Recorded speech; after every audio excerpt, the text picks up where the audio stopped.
15 सात्यकी के 10 पुत्र मारे गए।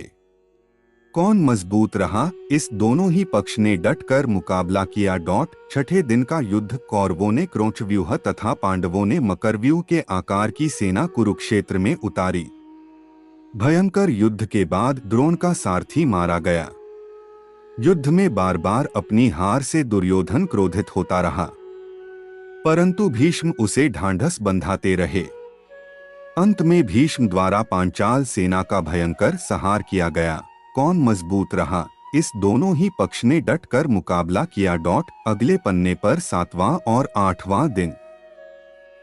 16 सातवें दिन का युद्ध। 7वें दिन कौरवों द्वारा मंडलाकार व्यूह की रचना और पांडवों ने वज्र व्यूह की आकृति में सेना लगाई। मंडलाकार में एक हाथी के पास 7 रथ, एक रथ की रक्षार्थ 7 अश्वारोही, एक अश्वारोही की रक्षार्थ 7 धनुर्धर तथा एक धनुर्धर की रक्षार्थ 10 सैनिक लगाए गए थे। सेना के मध्य दुर्योधन था। वज्राकार में 10 मोर्चों पर घमासान युद्ध हुआ। इस दिन अर्जुन अपनी युक्ति से कौरव सेना में भगदड़ मचा देता है। धृष्टद्युम्न दुर्योधन को युद्ध में हरा देता है। अर्जुन पुत्र इरावान द्वारा विंद और सत्रह और अनुविंद को हरा दिया जाता है। भगदत्त घटोत्कच को और नकुल सहदेव मिलकर शल्य को युद्ध क्षेत्र से भगा देते हैं।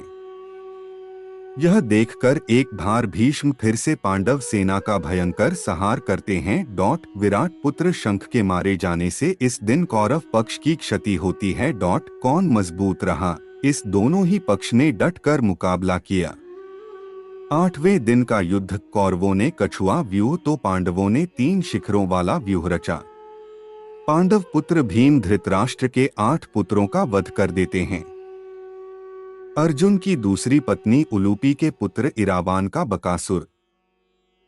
20 उनके जर्जर रथ को देखकर श्री कृष्ण रथ का पहिया लेकर भीष्म पर झपटते हैं, लेकिन वे शांत हो जाते हैं। परंतु इस दिन भीष्म पांडवों की सेना का अधिकांश भाग समाप्त कर देते हैं। कौन मजबूत रहा, कौरव। 10वां दिन। भीष्म द्वारा बड़े पैमाने पर पांडवों की सेना को मार देने से घबराए पांडव पक्ष में भय फैल जाता है। तब श्री कृष्ण के कहने पर पांडव भीष्म के सामने हाथ जोड़कर उनसे उनकी मृत्यु का उपाय पूछते हैं। भीष्म कुछ देर सोचने पर उपाय बता देते हैं। 21 इसके बाद भीष्म पांचाल तथा मत्स्य सेना का भयंकर संहार कर देते हैं। फिर पांडव पक्ष युद्ध क्षेत्र में भीष्म के सामने शिखंडी को युद्ध करने के लिए लगा देते हैं। युद्ध क्षेत्र में शिखंडी को सामने डटा देखकर भीष्म ने अपने अस्त्र त्याग दिए। इस दौरान बड़े ही बेमन से अर्जुन ने अपने बाणों से भीष्म को छेद दिया। भीष्म बाणों की शरशया पर लेट गए। भीष्म ने बताया कि वे सूर्य के उत्तरायण होने पर ही शरीर छोड़ेंगे, क्योंकि उन्हें अपने पिता शांतनु से इच्छा मृत्यु का वर प्राप्त है।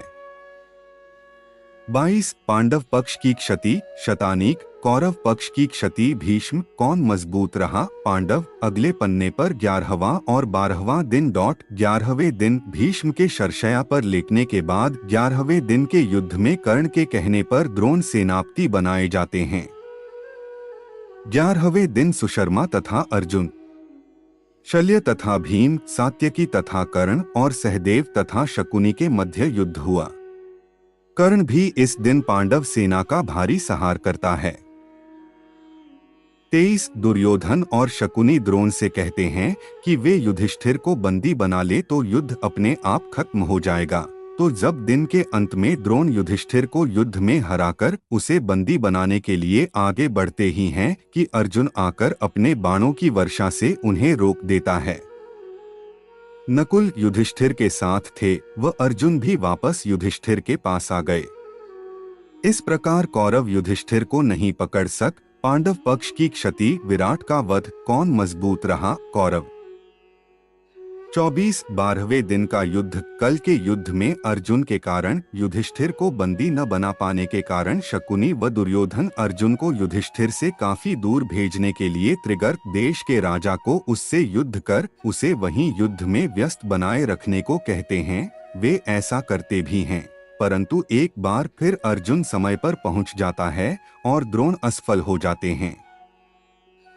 25 होता यह है कि जब त्रिगर्त अर्जुन को दूर ले जाते हैं तब सात्यकी युधिष्ठिर के रक्षक थे। वापस लौटने पर अर्जुन ने प्रागज्योतिषपुर पूर्वोत्तर का कोई राज्य के राजा भगदत्त को अर्धचंद्र को बाण से मार डाला। सात्यकी ने द्रोण के रथ का पहिया काटा और उसके घोड़े मार डाले। द्रोण ने अर्धचंद्र बाण द्वारा सात्यकी का सिर काट लिया। सात्यकी ने कौरवों के अनेक उच्च कोटि के योद्धाओं को मार डाला, जिनमें से प्रमुख जलसंधि त्रिगर्तों की गजसेना, सुदर्शन, म्लेच्छों की सेना, भूरिश्रवा, कर्णपुत्र प्रसन थे। 26 युद्ध भूमि में सात्यकी को भूरिश्रवा से कड़ी टक्कर झेलनी पड़ी। हर बार सात्यकी को कृष्ण और अर्जुन ने बचाया। पांडव पक्ष की क्षति द्रुपद, कौरव पक्ष की क्षति त्रिगर्त नरेश। कौन मजबूत रहा? दोनों। अगले पन्ने पर 13वां और 14वां दिन। 13वें दिन कौरवों ने चक्रव्यूह की रचना की। इस दिन दुर्योधन राजा भगदत्त को अर्जुन को व्यस्त बनाए रखने को कहते हैं। भगदत्त युद्ध में एक बार फिर से पांडव वीरों को भगाकर भीम को एक बार फिर हरा देते हैं। फिर अर्जुन के साथ भयंकर युद्ध करते हैं। 27 श्री कृष्ण भगदत्त के वैष्णवास्त्र को अपने ऊपर ले उससे अर्जुन की रक्षा करते हैं। अंततः अर्जुन भगदत्त की आंखों की पट्टी को तोड़ देता है, जिससे उसे दिखना बंद हो जाता है और अर्जुन इस अवस्था में ही छल से उनका वध कर देता है। इसी दिन द्रोण युधिष्ठिर के लिए चक्रव्यूह रचते हैं, जिसे केवल अभिमन्यु तोड़ना जानता था, परंतु निकलना नहीं जानता था। आठ अर्जुन युधिष्ठिर, भीम आदि को उसके साथ भेजता है, परंतु चक्रव्यूह के द्वार पर वे सबके सब जयद्रथ द्वारा शिव के वरदान के कारण रोक दिए जाते हैं और केवल अभिमन्यु ही पर 28 प्रवेश कर पाता है। ये लोग करते हैं अभिमन्यु का वध। कर्ण के कहने पर सातों महारथियों कर्ण, जयद्रथ, द्रोण, अश्वत्थामा, दुर्योधन, लक्ष्मण तथा शकुनी ने एक साथ अभिमन्यु पर आक्रमण किया। लक्ष्मण ने जो गदा अभिमन्यु के सिर पर मारी, वही गदा अभिमन्यु ने लक्ष्मण को फेंककर मारी। इससे दोनों की उसी समय मृत्यु हो गई। अभिमन्यु के मारे जाने का समाचार सुनकर जयद्रथ को कल सूर्यास्त से पूर्व मारने की अर्जुन ने प्रतिज्ञा की, अन्यथा अग्नि समाधि ले लेने का वचन दिया। पांडव पक्ष की क्षति 29 अभिमन्यु कौन मजबूत रहा? पांडव 14वें दिन अर्जुन की अग्नि समाधि वाली बात सुनकर कौरव पक्ष में हर्ष व्याप्त हो जाता है और फिर वे यह योजना बनाते हैं कि आज युद्ध में जयद्रथ को बचाने के लिए सब कौरव योद्धा अपनी जान की बाजी लगा देंगे। द्रोण जयद्रथ को बचाने का पूर्ण आश्वासन देते हैं और उसे सेना के पिछले भाग में छिपा देते हैं। युद्ध शुरू होता है। भूरिश्रवा सात्यकी को मारना चाहता था, तभी अर्जुन ने भूरिश्रवा के हाथ काट दिए। वह धरती पर गिर पड़ा, तभी सात्यकी ने उसका सिर काट दिया। द्रोण द्रुपद और विराट का 30 और विराट को मार देते हैं। तब कृष्ण अपनी माया से सूर्यास्त कर देते हैं। सूर्यास्त होते देख अर्जुन अग्नि समाधि की तैयारी करने लगे जाते हैं।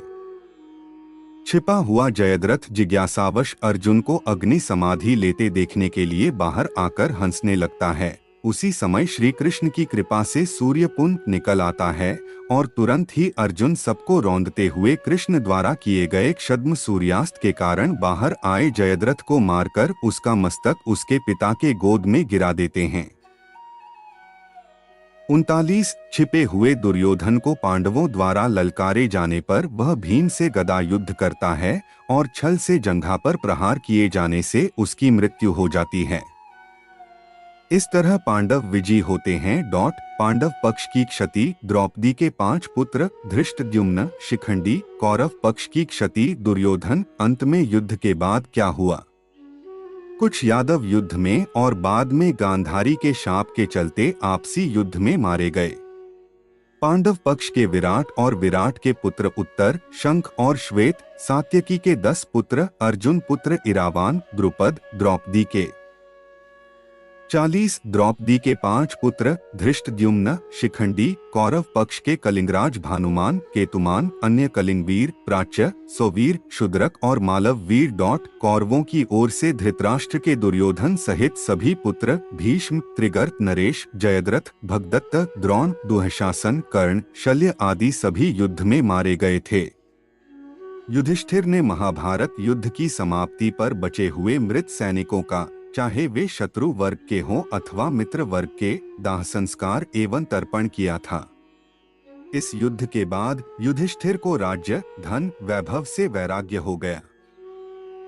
41 कहते हैं कि महाभारत युद्ध के बाद अर्जुन अपने भाइयों के साथ हिमालय चले गए और वहीं उनका देहांत हुआ। बच गए योद्धा। महाभारत के युद्ध के पश्चात कौरवों की तरफ से 3 और पांडवों की तरफ से 15 यानी कुल 18 योद्धा ही जीवित बचे थे, जिनके नाम हैं कौरव के कृतवर्मा, कृपाचार्य और अश्वत्थामा, जबकि पांडवों की ओर से युयुत्सु, युधिष्ठिर, अर्जुन, भीम, नकुल, सहदेव, कृष्ण, सात्यकी आदि। अगर आपको मेरा वीडियो अच्छा लगा चैनल को सब्सक्राइब और लाइक करना। धन्यवाद।